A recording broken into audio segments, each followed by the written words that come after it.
This is part 4. This is molecular compounds, and this is where we combine the atoms. So when we talk about compounds, we have two types. The first one is molecular, and this is when atoms are held together by covalent bonds. Together by covalent bonds. And you'll see, we'll talk more about covalent bonds as we go, but basically we'll just say that the electrons are shared. Okay? Now, when you have a molecular compound, they're composed of all nonmetals. So if you have a metal in a compound, it is not going to be a molecular compound. Ionic compounds, on the other hand, are prepared from positively and negatively charged ions. Positively and negatively charged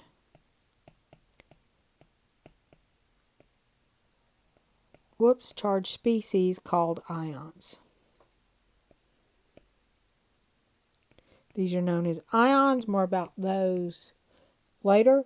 And when you have a compound that's ionic, it's composed of a metal plus a nonmetal. There are a couple exceptions where it's all nonmetals, but they're ions, and more about that later. But if you have a metal, you automatically think ionic compound. And remember, another name for an ionic compound is a salt. Now, everybody's aware of table salt, that's sodium chloride, but there are a lot more salts out there. Okay?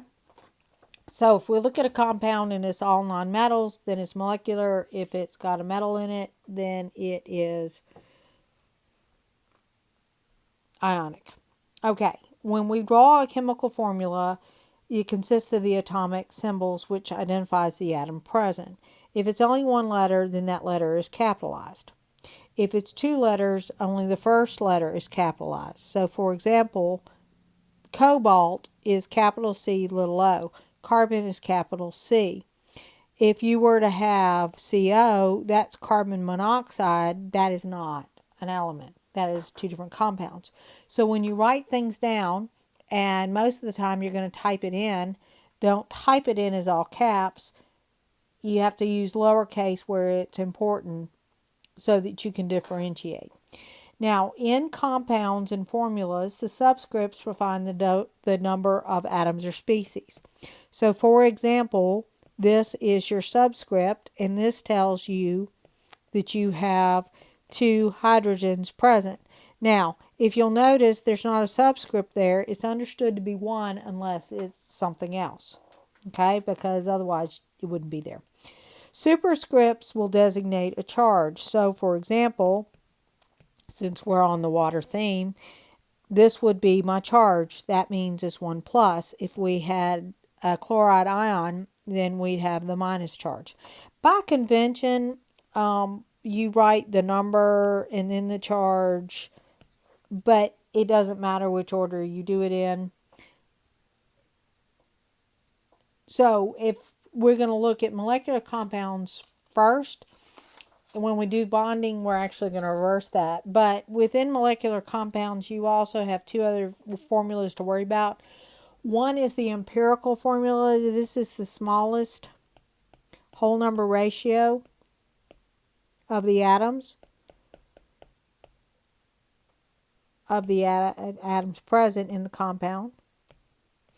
Whereas the molecular formula is the actual whole number. And they're always whole number.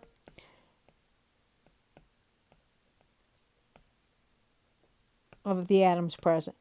And it's because you can't have half an atom. Okay? It's like statistics. Present. You can't have a third of a person. Okay, so the same compound can be represented by both an empirical formula and a molecular formula.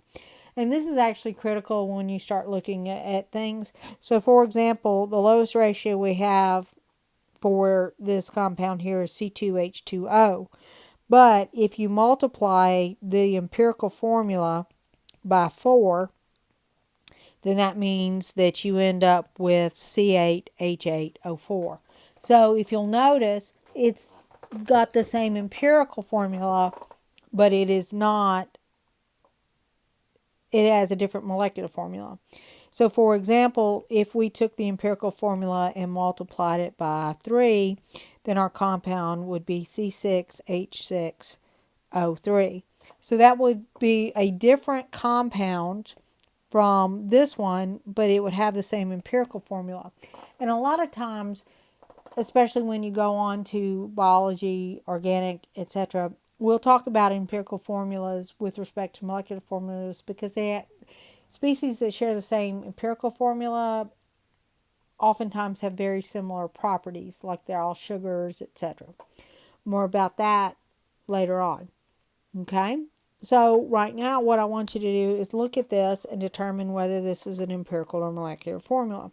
Well, the easiest thing to look at is empirical is going to be the lowest ratio.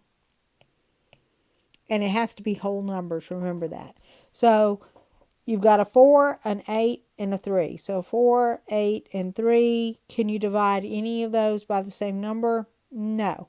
So this is the lowest ratio. If that's the lowest ratio, then this is an empirical formula. Okay? Now, on this one, we have 12, 32, and 4. Well, guess what? You can divide them all by 4, which would be C3H8O. So that would be your empirical formula. This is not, so this one is your molecular formula. Okay? So what is the molecular formula of a compound having the empirical formula here that has 14 carbons? Well, that means you're going to multiply all the atoms are multiplied by 7, because that's what it takes to get 14 carbons. So that would be C14, H21, O7, N7. Okay? Same empirical formula, but only has 3 oxygens, so we would have to multiply everything, all the atoms, by 3. And so it'd be C6, H9, O3, N3. Now, notice when I rewrite it that the number of atoms are designated by a subscript. And it is very critical that you write subscripts as subscripts on your paper. Now, when you're doing the quizzes, I may tell you that you could write them differently because it's hard to put in, but see the note before each exam, because online is interesting in a variety of ways. Okay? So the other thing is that molecules can be represented a variety of ways. The molecular formula is usually condensed. It's the easiest to write because it takes up the least amount of room. Structural formula, in the last 2 chapters, 8 and 9, we'll go over how to draw the formula. If you put the line drawing in 3D, then it becomes a perspective drawing. You can use a ball and stick to mimic the models, or you can use a space filling model. This here is a space filling model, and when you have a space filling model, usually the colors mean something. This is carbon, this is red is oxygen, black is carbon, and they can vary. You're not going to be asked to reproduce the molecular representation, but you may want to be aware of it because in the textbook, they're going to show you things a variety of ways, and that's fine. It's all the same molecule. A lot of times we'll look at structural formulas of compounds as we go through. There's water, these are hydrogen peroxide, and these are methane. These structural formulas also include a shape feature. More about that in chapter 8 and 9, and we'll get to that. as we go, but this is another way to represent them as a structural formula. Okay?